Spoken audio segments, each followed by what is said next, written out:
सब इकट्ठे। हाँ बोलिए।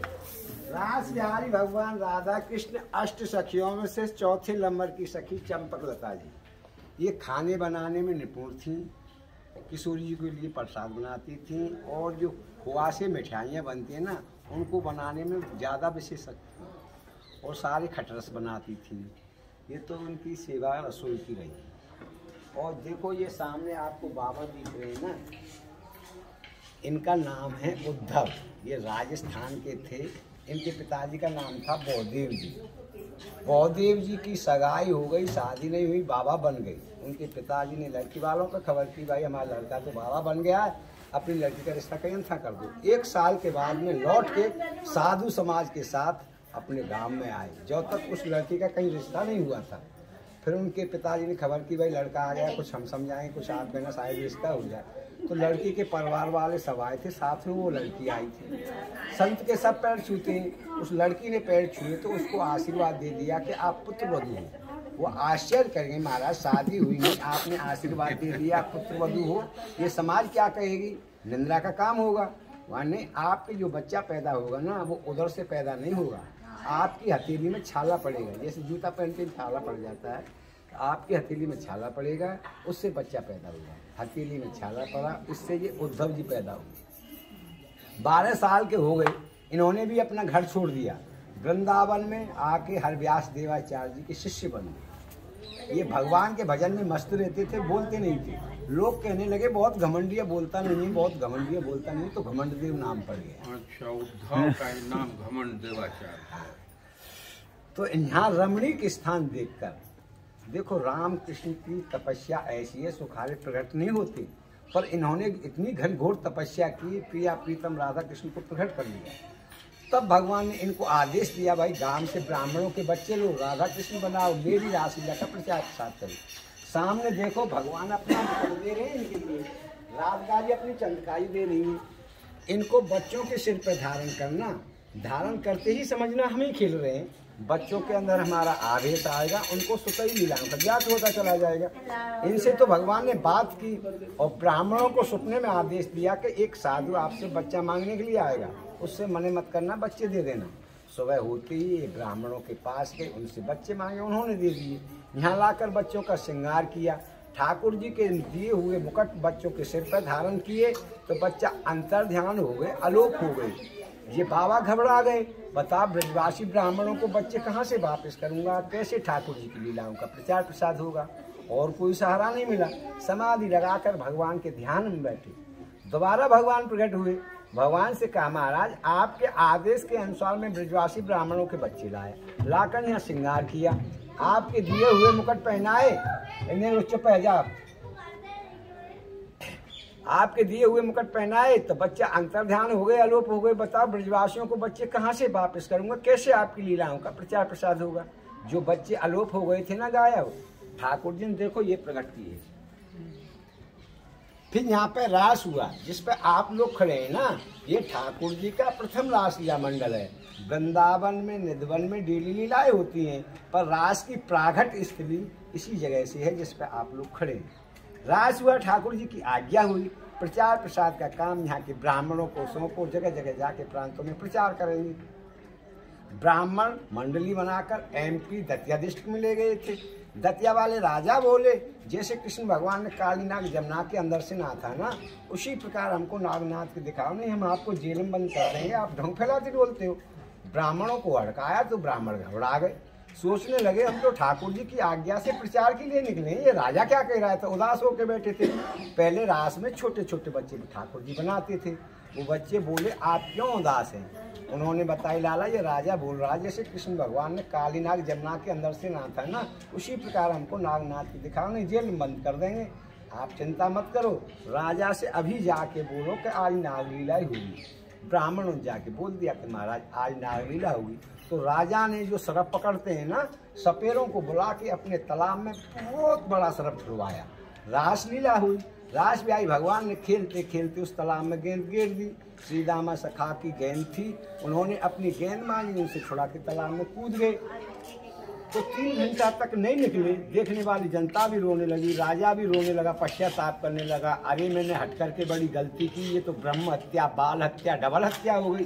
3 घंटा के बाद में जैसे जमुना जी के अंदर से काली नाग को नाथ कर भगवान काली नाग के ऊपर जमुना जी से बाहर निकले थे ना, उसी प्रकार रास बिहारी भगवान उस तरफ को नाथ कर उसके ऊपर तालाब के पानी से बाहर निकले।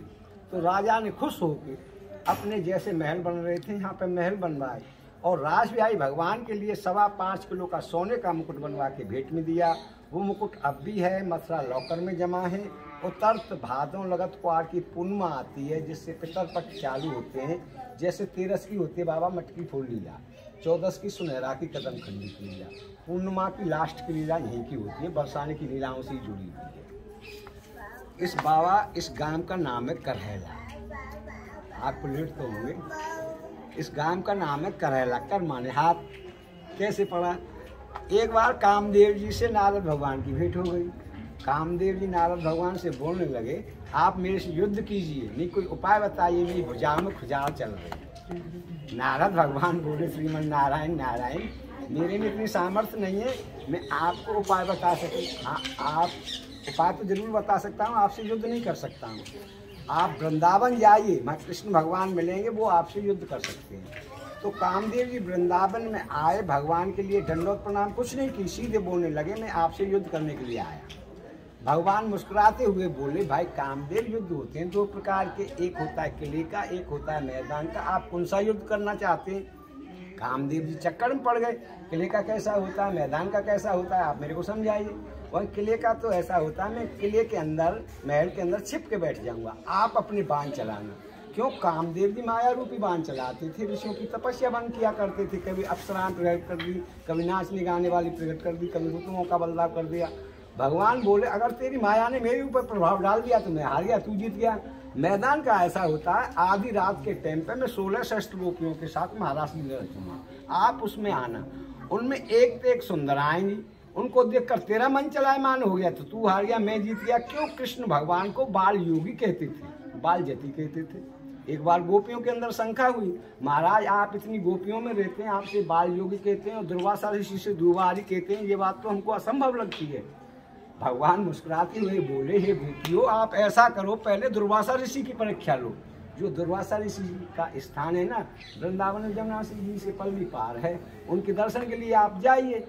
और जमुना चल रही थी बहुत जोर से, जमुना के किनारे खड़े होके कहना, हे जमुना माँ, अगर दुर्वासा ऋषि सच्चे दूब आ रही है तो हमको रास्ता दे दो। तो गोपियाँ गईं, गोपियों ने ऐसे बोला तो जमुना माँ ने तुरंत ही रास्ता दे दिया। फिर ऐसी की ऐसी चढ़ गई, जोर से बहने लगी, गहरा पानी हो गया, दर्शन कर लिए दुर्वासा ऋषि के। अब दुर्वासा ऋषि से बोलने लगी, महाराज हम इधर से निकल के कैसे जाएं, वहाँ पहले कैसे आई थी? पहले तो सिर्फ कृष्ण भगवान ने हमको बताया था कि जमुना के किनारे खड़े होकर कहना, हे जमुना माँ, अगर दुर्वासा ऋषि सच्चे दूब आ रही है तो हमको रास्ता दे दो। तो हमने ऐसे बोला तो जमुना माँ ने रास्ता दे दिया।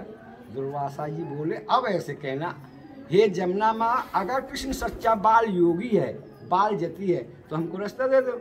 गोपियों ने फिर ऐसे बोला तो जमुना माँ ने फिर रास्ता दे दिया। तो दोनों की परीक्षा हो गई, कृष्ण भगवान की भी हो गई, दुर्वासा ऋषि की हो गई। उधर कामदेव ने युद्ध तय किया था मैदान का।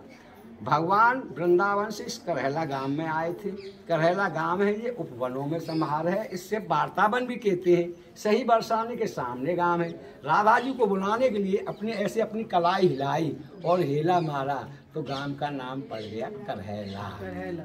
किशोरी जी इधर आए, उनसे बोलने लगे, हे किशोरी जी, आपकी कृपा से मैंने गिर गोवर्धन पर्वत को उठाया था, कुछ माखन का बल बढ़ा, कुछ गोपन करी सार, और राधे जी की कृपा से गिर गोवर्धन लिए उठाए। अब मेरे को कामदेव से युद्ध करना है, आप ऐसी कृपा कीजिए जिससे मैं उस पर विजय पा सके।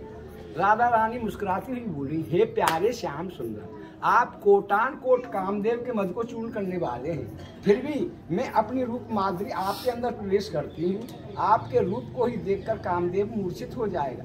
ऐसा ही हुआ, महाराज लीला हुई, कामदेव जी आए, भगवान के रूप को ही देखकर वो मूर्छित हो गए। उनकी घरवाली को मालूम पड़ी, रति जी को, वो रोती हुई आई, भगवान के पैर पकड़ लिए, महाराज ये मूर्ख था, अज्ञानी था, अद्भुत था, इसे आपसे युद्ध नहीं करना था, आप इसे अभयदान दीजिए। तो भगवान का फिर हृदय मक्खन जैसा कोमल है, दया आ गई, उनको अभयदान दे दिया। फिर भी कामदेव का अहंकार दूर नहीं हुआ। भोले बाबा भगवान के भजन में मस्त थे, तपस्या में लीन थे। जहाँ उनकी तपस्या में भंग डाला तो भोले बाबा को गुस्सा आई, अपना तीसरा नेत्र खोलकर उसे भस्मी कर डाला। बोलो रास बिहारी भगवान की जय, चंपकलता सखी की जय, जय जय श्री राधे श्याम।